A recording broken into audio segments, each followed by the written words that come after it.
2025 کو ہم رخصت کر رہے ہیں، صرف 4 دن باقی ہیں، لیکن ایک سوال ہمارے سامنے ہے کہ بھارت میں صحافت کرنا کیا اب آسان ہے؟ یہ سوال ہم اس لیے پوچھ رہے ہیں کہ ہمارے سامنے ایک رپورٹ آئی ہے جس میں بتایا گیا ہے کہ بھارت میں دھیرے دھیرے خاموشی کو مسلط کیا جا رہا ہے۔ بھارت میں آزادی اظہار کا محاصرہ کر لیا گیا ہے اور بھارت میں صحافیوں پہ حملے کرنا یا صحافیوں کو زبان خاموش کرنے کے لیے ان پہ مقدمات کرانا یا صحافیوں کو خفیہ ہاتھوں کے ذریعے دھمکی دلانا، پیغام دلا کر خاموش کرنے کی کوشش کرنا ایک عام بات ہو گئی ہے۔ سوال صرف صحافیوں تک محدود نہیں رہا ہے، اب اکیڈمک بحث بھی سینسرشپ کے شکار ہے۔ اب کسی کارپوریٹ گھرانے کے خلاف بولنا مشکل ہو گیا ہے۔ ایسے میں سوال یہ ہے کہ بھارت میں اظہار رائے کی آزادی کس قدر آسان ہے، کتنا مشکل ہے، اسے کیا چیلنجز لاحق ہیں۔ ہمارے سامنے ایک رپورٹ ہے، آج اس رپورٹ پر ہم بات کر رہے ہیں۔ آپ سے درخواست ہے کہ اگر آپ پہلی مرتبہ ہمیں دیکھ رہے ہیں تو ہمیں ضرور شیئر کریں، لائک کریں اور زیادہ سے زیادہ لوگوں تک ہمیں پھیلانے کی کوشش کریں۔ اور آپ سے درخواست یہ بھی ہے کہ اس پوری رپورٹ کو آخر تک دیکھیں۔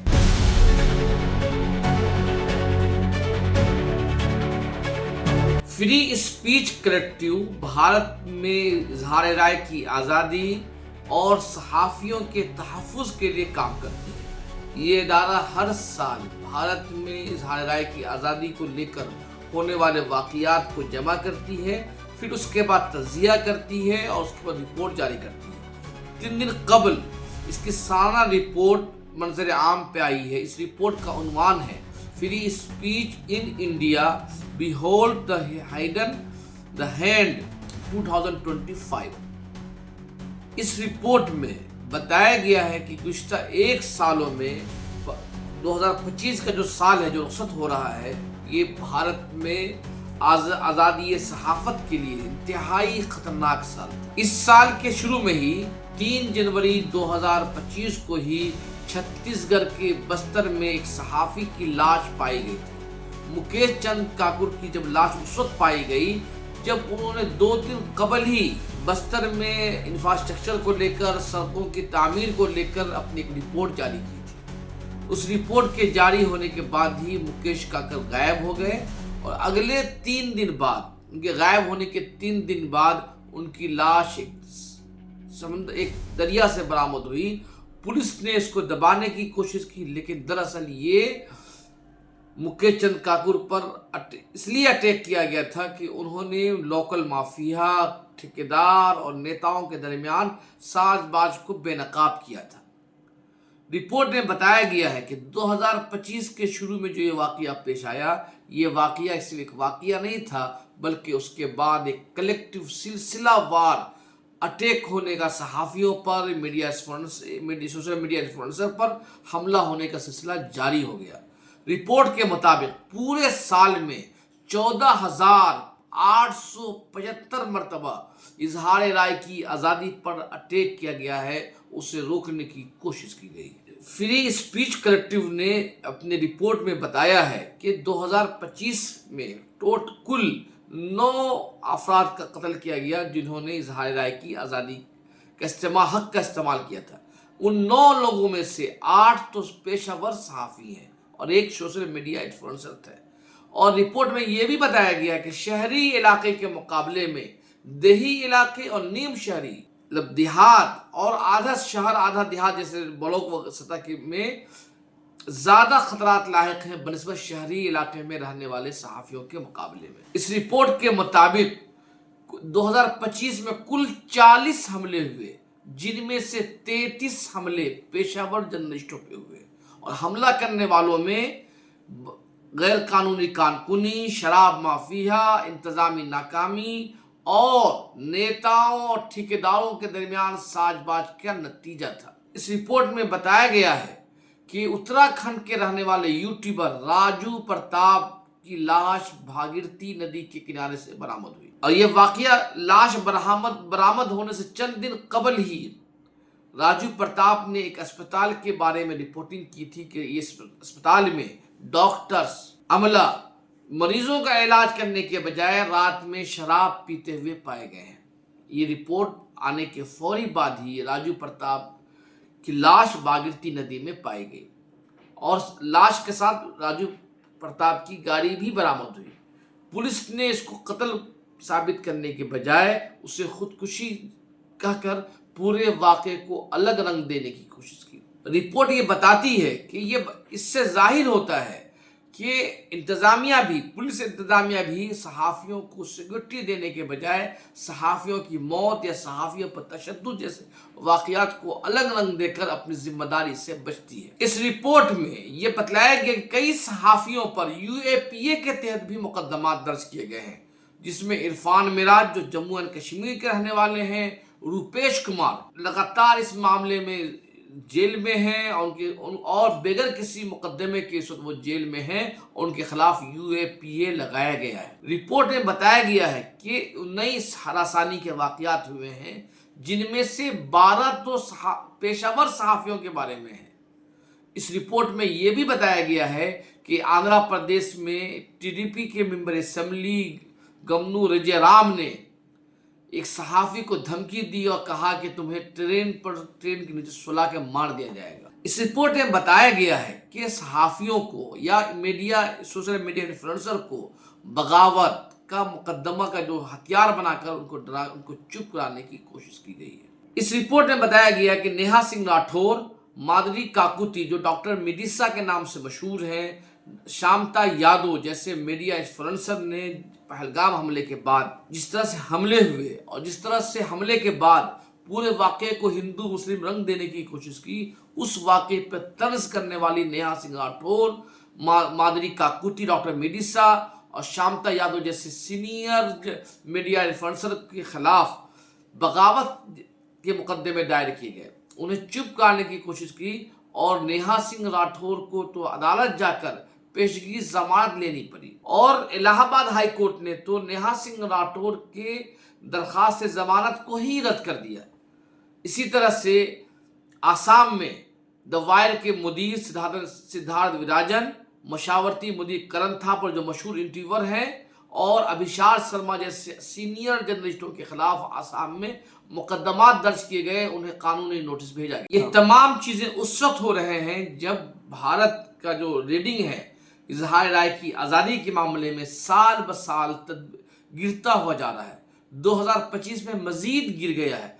ऐसे वक्त में सब हो रहा है। इस रिपोर्ट में यह भी बताया गया है कि डिजिटल कंट्रोल करने की कोशिश की गई है, सेंसरशिप करने की कोशिश की गई है और ये रिपोर्ट के मुताबिक कुल 11,385 मरतबा इंटरनेट को कंट्रोल करने की 2025 में कोशिश की गई है। रिपोर्ट के मुताबिक सोशल मीडिया प्लेटफॉर्म एक्स जो पहले ट्विटर था जो अब एक्स हो गया, उस पे मई और जुलाई में 10,000 से जायद अकाउंट, सिर्फ मई से लेकर जुलाई के दरमियान 2-3 महीने के बीच में 10,000 से जायद अकाउंट्स को भारत में ब्लॉक कर दिए गए।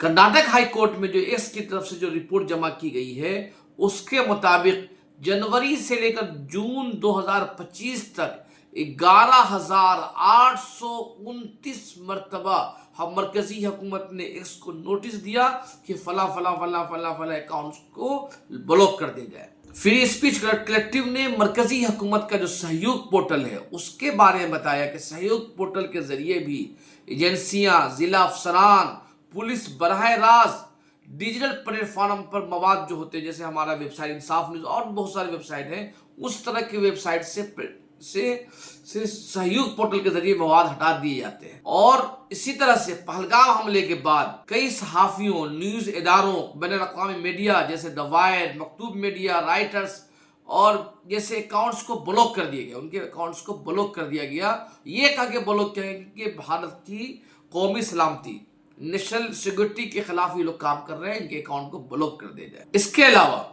ये तो सामने आकर ब्लॉक किया गया। इस रिपोर्ट में बताया गया कि कई ऐसे सहाफियों को खुफिया हाथों के जरिए, मतलब खुफिया पैगाम भेजकर, खुफिया फोन करके या कोई किसी और जराये से उसे धमकाकर उसे चुप कराने की कोशिश की गई है। और इस पूरे चुप कराने की कोशिश में कारपोरेट का एक बड़ा रोल रहा है। सितंबर 2025 में अडानी इंटरप्राइज की जानिब से कोशिश की गई और 200 से जायद मीडिया मवाद को वेबसाइट से हटाया गया। इसी तरीके से रिलायंस इंडस्ट्री का जो जामपुर में जो वाइल्ड लाइफ प्रोजेक्ट, उसके खिलाफ जो रिपोर्टिंग हो रही थी उसको रुकवाने की कोशिश की और रिपोर्ट के आखिर में बतलाया गया कि एकेडमिक डिबेट को भी इस साल 2025 में चुप कराने की कोशिश की गई। अभी हाल ही में जामिया मिलिया यूनिवर्सिटी के प्रोफेसर की खबर हमारे सामने आई थी, जिसमें शोबे समाजियात के तहत एक सवालनामे में पूछा गया था कि भारत में मुसलमानों पर होने वाले हमले से मुतालिक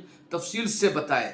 ये सवाल पूछने पर जामिया मिलिया के इंतजामिया ने उस प्रोफेसर को बर्खास्त नोटिस देते हुए मुअत्तल कर दिया।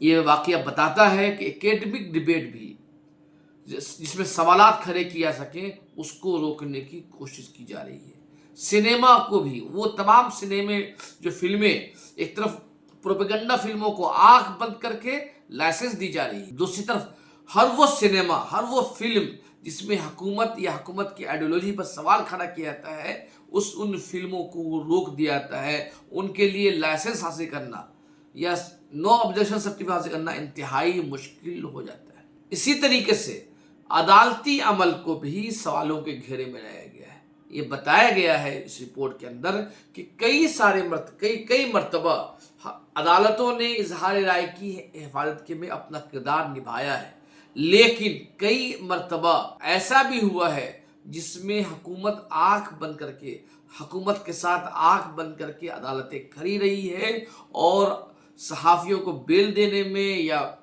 इजहार राय की आज़ादी के मामले में कार्रवाई करने से अदालत ने हिचकिचाहट का मुजाहरा किया है। रिपोर्ट के आखिर में जो तजिया किया गया है, ये बताया गया है कि तशद्दुद, लॉफियर्स, कानून का गलत इस्तेमाल, इज्तिमाई सेंसरशिप, कारपोरेट दबाव और इदारा जातियों के जरिए भारत में इजहार राय की आज़ादी को दबाना एक आम मामूल का हिस्सा बन गया है। और आखिर में रिपोर्ट में यह भी कहा गया है कि यह नहीं कहा जा सकता कि भारत में इजहार राय की आज़ादी मुकम्मल तौर पर, फ्री स्पीच मुकम्मल तौर पर बंद हो गई है, लेकिन ये कहा जा सकता है कि भारत में फ्री स्पीच को सेंसरशिप, इज्तिमाई दबाव और कारपोरेट का बेइंतहा दबाव है। इसकी वजह से आज़ादाना तौर पर अपने ख्याल का इजहार करना इंतहाई मुश्किल तरीन काम हो गया है। ये रिपोर्ट 2025 की ये रिपोर्ट हमें बताती है कि जब इजहार राय की आज़ादी पर जब गदगन रोक लग दी जाएगी तो मालूमात हासिल करना, सच्चाई तक पहुंचना इंतहाई मुश्किल हो जाएगा। फिर खबर की जगह प्रोपेगेंडा जगह ले लेगी, और जब प्रोपेगेंडा जगह ले लेती है खबर की जगह पे तो समाज अंधकार में चला जाएगा। इसलिए ये सोचना, ये समझना कि इजहार राय की आज़ादी का जो मामला है आम लोगों का मामला नहीं है, ये गलत है। दरअसल फ्री स्पीच भारत की ही नहीं, दुनिया में तमाम पैदा होने वाले अफराद का बुनियादी हक है। अगर ये हक छीना जाता है तो वो शख्स आज़ादी से महरूम हो जाएगा।